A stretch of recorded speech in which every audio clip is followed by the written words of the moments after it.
Welcome to our channel. Today we how to update your Wells Fargo account protection and login security, full guide step by step clearly. To begin, visit the Wells Fargo website.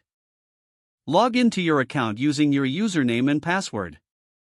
Once logged in, navigate to the account settings section. Look for the option labeled Security. Click on Security. Next, select Update Account Protection or a similar option. Review the current security settings displayed. Consider enabling two-step verification if it's not already activated. Follow the prompts to set up two-step verification.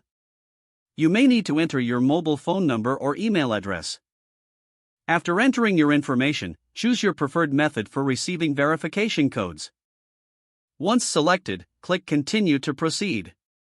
You will receive a verification code via your chosen method.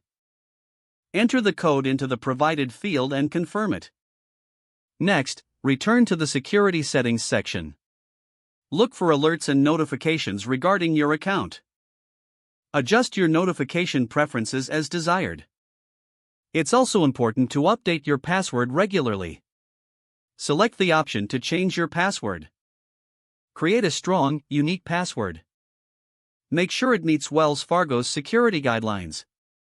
After entering your new password, confirm it. Consider reviewing your recent account activity for any unauthorized transactions. By following these steps, you will enhance your account protection and login security. If the page does not load, refresh the browser or try again in a private or incognito window. Make sure you are using the correct email address, then retype it carefully to avoid small typos. If your password is not accepted, use the reset option and create a new strong password you can remember. Check your spam folder for verification or security emails, then complete any requested confirmation steps. Enable two-factor authentication if available to improve account security and reduce unauthorized access risk. After signing in, review your profile details so your contact information and settings are accurate and current. Don't forget to like this video and subscribe to our channel for more step-by-step tech guides.